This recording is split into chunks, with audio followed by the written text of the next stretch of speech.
Hello and welcome to Infinity. I'm Charlie Seraphin. For the next half hour, we're going to be talking about philosophy and business. Our guests are Dr. Jacob Needleman, professor of philosophy at San Francisco State University, former director of the Center for the Study of New Religions at the Graduate Theological Union in Berkeley.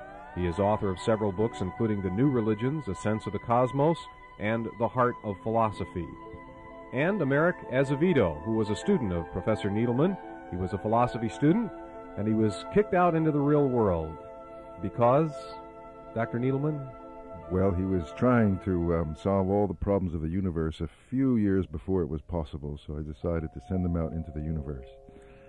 How did it work, Americ? Was that a good decision in retrospect? It was great. I would have been terribly embarrassed if the book that I was writing had gotten published. I've come to the opinion lately that most books shouldn't even get written. Did you ever go back into a philosophy course after you were kicked out?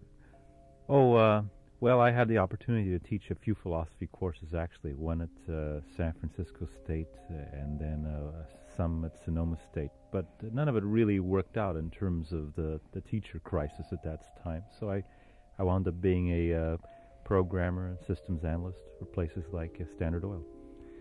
The philosophers of our time, there are, I would imagine right now, some young people listening who are students and consider themselves philosophers of our time because they're going to sit down and write a book that will really explain the nature of reality. Mm-hmm. Are these the philosophers of our time, or if they aren't, where are they?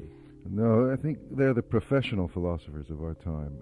I think the real philosophy is being done in the streets, in the offices, in the place where culture and forces are really moving. I don't think we have a great philosopher in our time.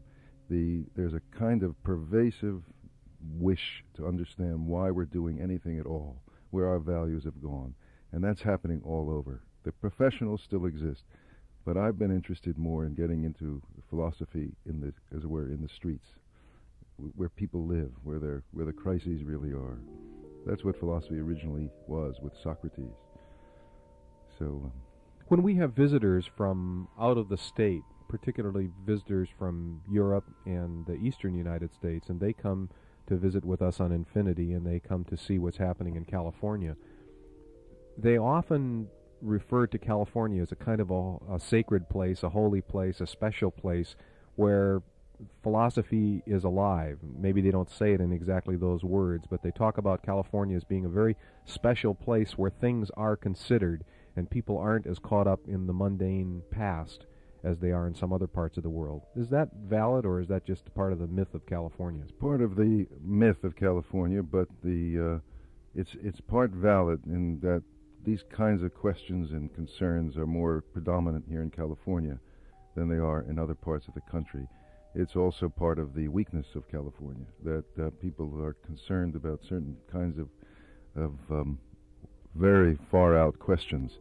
But I think the strength of it is that this is the place where a kind of hunger for meaning is surfacing more clearly and strongly than probably any other place in the world right now. So it is, in a way, where the action is. There have been some who have suggested that if you really want to tap into the philosophy of our time, what you do is go to a neighborhood corner tavern and sit on the bar stool for a couple of weeks and just listen to the conversation around you. Is that valid? I don't think so. No, I think where you get the real philosophy of our time is where people are making critical decisions that affect their own and others' lives and have no rules to go by and have to reach back to something at gut-level thinking about what it's all for. You get real philosophy being done in some situations with medicine, for example, like all the things we read about in the papers, this baboon heart thing and all that sort of thing. This is where our values are simply being tested, or in big businesses where they have to decide whether to do a certain program that's going to destroy the environment or not, or whether to choose this particular line of research. This is where the philosophy is coming up.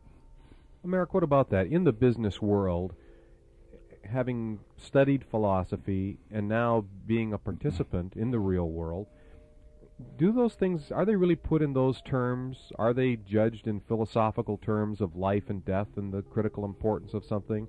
Or are decisions just being made based on the bottom line, how many widgets we need to produce, what the unit value is, and cost efficiency, and all the rest?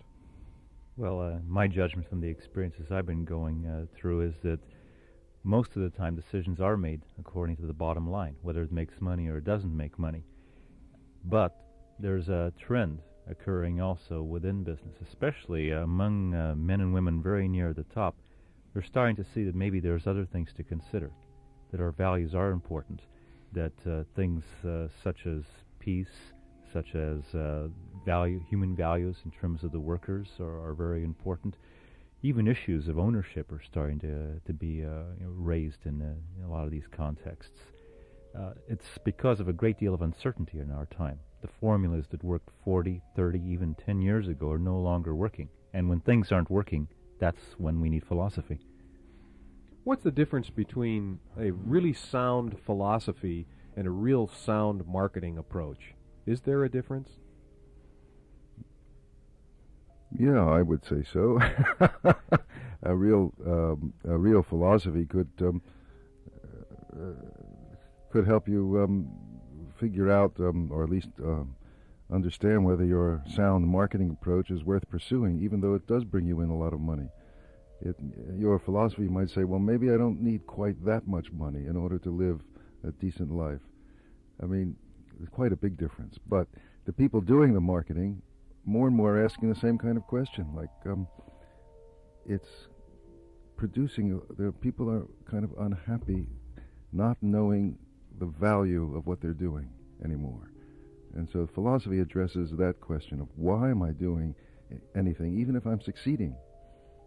Don't you, more and more people are waking up, I say, at 3 o'clock in the morning and asking themselves, why? What's it all for? I'm very successful. My company is making a lot of money.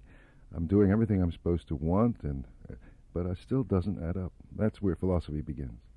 It seems to me, and I'm thinking of some particularly good commercials that have been produced recently that have brought a tear to my eye, and I'm thinking of telephone company commercials for making long-distance calls, and they show people who haven't seen one another in years and years, and the value of a real, true friendship, and the fact that even though you haven't seen someone in ages, if you really have been close to that person, if you love them and you care about them, that if you have conversation with them again, you can renew and rekindle that good, warm feeling, and there are a lot of variations on that theme, which seem to be philosophically very sound, and the principle of love is there, and it probably also moves a lot of people to the telephone to pick it up and make those long-distance calls. Oh, that's good. That's a case where something which is makes good business sense probably answers a philosophical need.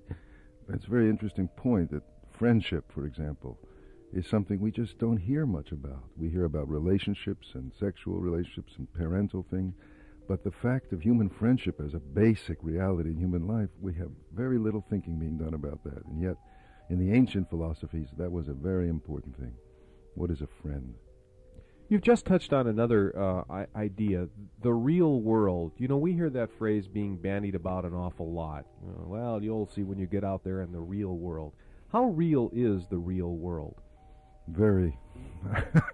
That's like a question that you ask a philosopher. What exists? The answer is everything. But no, there are many levels of answer to that question. But the world is unreal, or to the extent in which I live just by my fantasy and daydreams. And to be able to break free of one's own fantasies and daydreams and wishful thinking puts you closer to the real world. I think in art, there are many levels of reality in philosophy as I teach it and understand it. But from our cultural point of view, I'm a bit of a maverick, I think. I think the most real part of the world is where certain things like money is being exchanged. Money is a very powerful force in our culture, as we all know, and any person who wishes to understand the world he lives in and isn't involved in money in some way is not living in the real world. Now, beyond that world of that I'm calling the real world, there's even more real worlds, I believe, and it'll take us a while for me to speak about that. Worlds beyond the world of our social realities. But until we can face the world of our social realities, our money world, let's say, we're never going to get to the other one. Do you have a philosophy of money? Yeah, I'm developing one, not a philosophy of money, but At this point, I'm actually beginning to work on a book dealing with money and the meaning of human life, because it's a subject that has simply not been faced by anyone. What is the role of money in the search for meaning? There are plenty of books telling you how to make money, how to invest, all the rest of it, but nobody looks at just what money is in human life. Sometimes when we think about the questions of philosophy, at least in my mind, we think of either the very young or the very old. And it seems that when people get caught up in the real world, in their middle years, that they don't have time to consider those questions. That's not true. That's exactly what's changing now. It's come upon me. I mean, I wanted to bring philosophy out to people who are actually out there doing things. So I've been working with educators, with doctors a lot lately. And lately, without really looking for it, business people have been coming to me and say, can you talk to us about philosophy, values, meaning, many executives, small businessmen and women. So I've been conducting seminars and workshops for people in the business world who want to look for some sense of value and meaning in what they're doing, some self-fulfillment in their own business lives. So I think it's no longer the very young or the very old. It's the very middle that are doing it more. It's a very exciting time from that point of view. Do you know what their motivation is, or is it different in each instance? Their motivation is sometimes very mixed. Sometimes they simply they hope that some kind of concern with questions of value will help their businesses go better, and they'll become better business people, and their employees will function better, and that is possible. But ultimately, most of them really are concerned with feeling a sense of worth in what they're doing, a sense of living a life that has something beyond just eating, sleeping, drinking, going to bed, waking up, what the Buddhists call the realm of samsara, which is the meaningless merry-go-round of just simply satisfying one's everyday desires. Are these people in the middle years that are now considering philosophic questions, considering the question of God, whether there is a God, and if there is, what his role is in their life? Sometimes, but that's not really, that word doesn't that often come out in the forefront. The whole word itself needs to be redefined, as actually what God means to people. We can do away with the word in a way. For many people, you could call it the ultimate reality, or the highest purpose, or the meaning. I think meaning would be the better word than God. So not all of them are religiously motivated in any conventional sense, but they're motivated by what you might call a search for truth, which I consider religious in the deepest sense. Merrick, let me ask you a question, kind of a philosophy quiz here, and then we'll let the professor check your answer after we go through it. Better be careful, Merrick. Maybe I'll pass this time. What about destiny? Would you consider the fact that you enrolled in a philosophy class and wanted to write a book and were thrown out and went some other ways than what you saw, would you consider that all part of some master plan for you that was predetermined? I don't know if I can speak of that in those terms, but I have noticed in my own life and in other people's lives that certain themes keep coming up again and again. And does that suggest to you that there is some sort of predetermined system into which you've been plugged, and that your destiny has been pre-recorded? It suggests to me that those things which I hold most valuable in my mind tend to create themselves out there. If I value high values and meaning in my life, I know I put that as a very high premium. So I cannot consciously work in business efforts which don't have that kind of thing. So I find myself now being involved in socially responsible funds, attempting to engineer financial schemes along those lines. I think we determine our lives by how by what we project out there. So if I was to project a world of no value, I would probably find myself living in such a world. I would not know any philosophers. I would just be dealing on the samsaric level, as Jerry just referred to it. What is the nature of fear? It seems that in this nuclear age, so much of what we hear about and read about and and see on television and at the movies and are bombarded with in the public sense is this fear of ultimate destruction, nuclear holocaust. What is the nature of fear? Is it a relatively new discovery, or has it been plaguing philosophers for ages? It's been plaguing mankind for ages, fear. We're afraid now, with some good cause, of the destruction of our whole society. But people have always been afraid of the destruction of themselves, of death. More and more, however, as modern life goes on and we live more and more cut off from our bodies and our gut-level emotions, and we live more and more in a smaller part of ourselves, we are more and more afraid of everything. I think one of the things about modern life is practically every move we make is under the sway of fear. So I think you hit on the central question of our time is fear.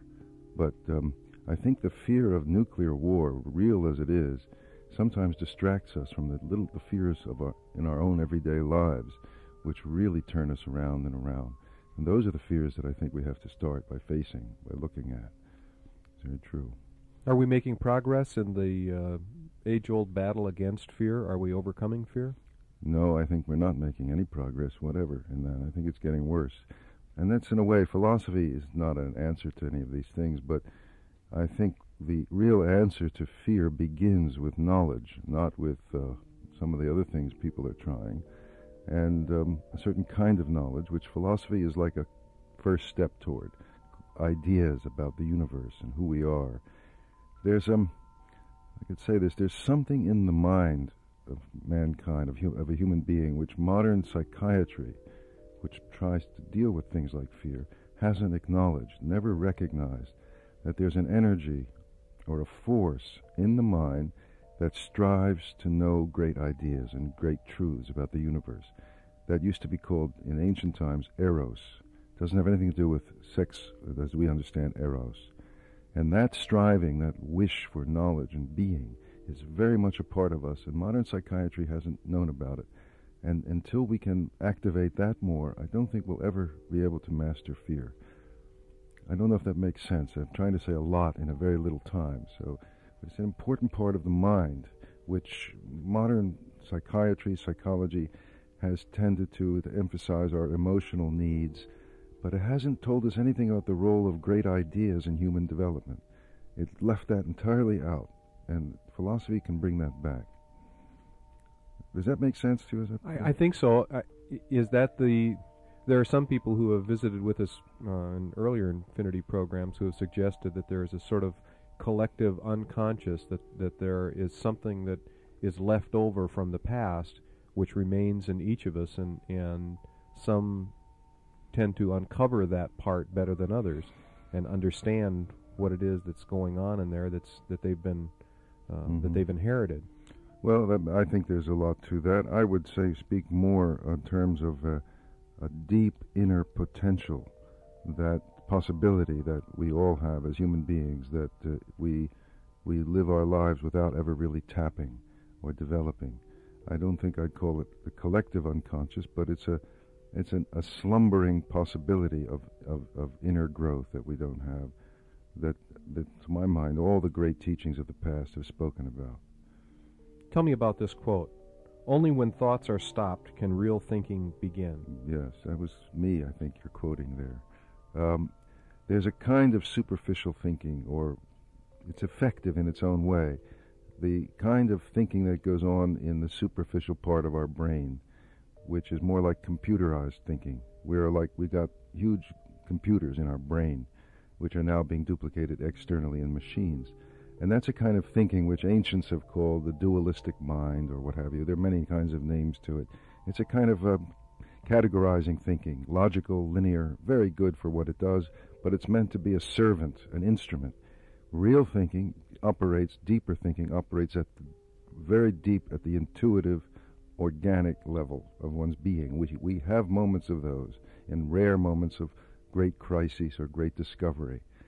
But in order to come in touch with those deeper thinking, moments of deeper thinking, we have to be able to stop our attachment or identification with the racing computer mind. And so once when the mind is still in the surface, it's possible to hear deeper thoughts that are much truer coming from down deep. That, in a nutshell, is what that means. And a great idea, a great teaching, great philosophy can sometimes quiet the superficial mind for a moment, and then you hear another kind of thinking. Is there some physical process that's involved with this, or can anyone do it in a conscious vein? I'm thinking specifically of some sort of meditative technique. Do you have to learn to breathe and position your body accordingly in order to quiet the mind, or can you do it just with the power of your own thoughts? I think you need the support of the kinds of things you're mentioning, but they have to be done very exactly with real guidance. I don't think it's something you can improvise, but a little bit we can do it ourselves sometimes, but there is a whole knowledge related to how to come to deeper quiet in oneself, and meditation in its authentic forms and other things like that are definite supports to that. They've always existed. Do you still, in teaching now, pose questions like, what is the sound of one hand clapping, or if a tree falls in the woods and there's no one there, does it make any noise? Oh, yes. They're marvelous to help people see how the relativity of our thinking, that we really, if we push our own assumptions to the limit, they end up laughing back at us from somewhere deep in space. They're very useful pieces of what I call logical candy that you feed the young students. They're very useful. Do you have a favorite? Oh, my Lord, that's a tough one. I mean, I used to always like, when I was studying philosophy, if God is all-powerful, that's one of the assumptions about, can he create a stone that is so big that he can't lift it? Now, if he can do that, then he can lift it. He's not all-powerful. And if he can't do it, then there's something he can't do. That was one of my favorites. I like that one, too. I think I'll remember that.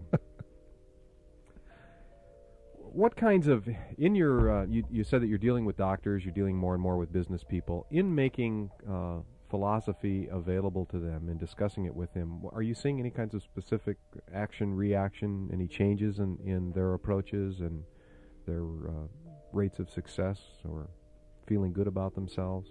Yeah, I have already. I've only been doing it for a little while, but already I see that people, for example, at the very least, they tell me, I have never realized that I've missed this kind of inquiry in my life.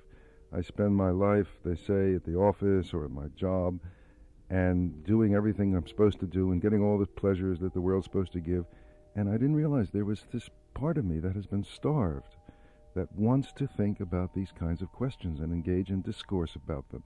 And just at the very least, that begins to revitalize them.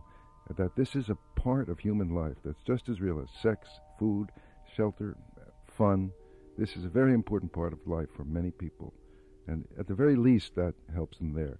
And also, there are other aspects in which it helps them even in dealing with their business associates or in organizing a company and communicating particularly. Philosophy is, to some extent, as I understand it, concerned with the art of listening. And doctors especially need that art much more than they realize, I think. At the onset, you said philosophy is in the streets or something to that effect. Are there any systems in this country or anywhere in the world that we can point to that are really being orchestrated, run, headed up by philosopher kings? Is there such a thing as a system whose leaders are philosopher kings? Any government, you mean? Government, non-government? There are some groups, there are some collectivities of people. Some of them are religious or contemplative people of one kind or another. But in terms of large forces out there in the world, like nations, businesses, governments, I don't think that exists at the moment yet. The philosopher king is still just an ideal, a myth. I don't know of any myself. There are certain groups doing that, but what's interesting is to see if that can be done out there in what we've been calling the real world, to have a philosophy, a worldview that is really adequate to the forces you meet when you're out there in the street trying to make your living and get by.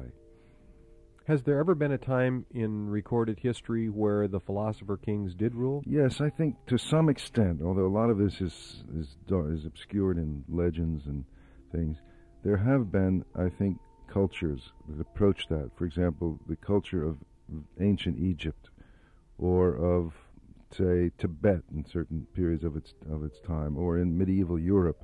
There have been times like that. Ours is very poor in that regard, I think. There are many systems of philosophy. Yes.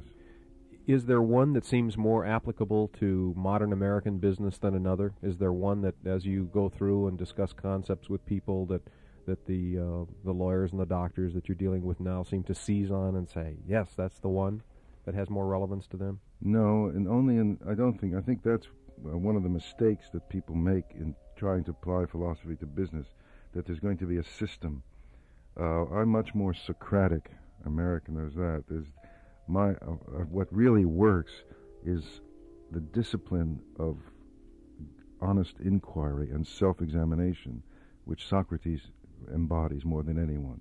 To be aware of your suppositions, to try to listen to the other, to let your heart speak for the values it wishes, and your mind criticize the heart without putting it down.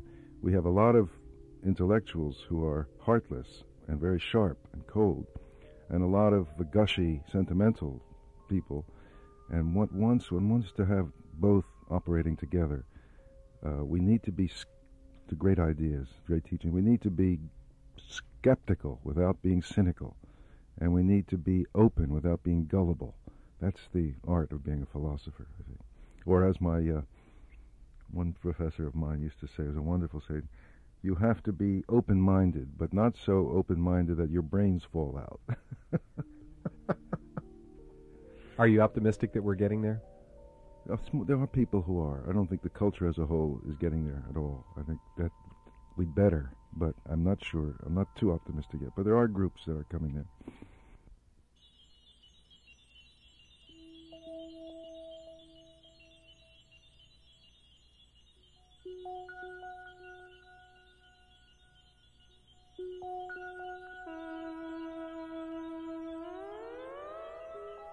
This is Infinity. Remember to keep your mind open and listen to your heart. I'm Charlie Seraphin. Thank you for listening.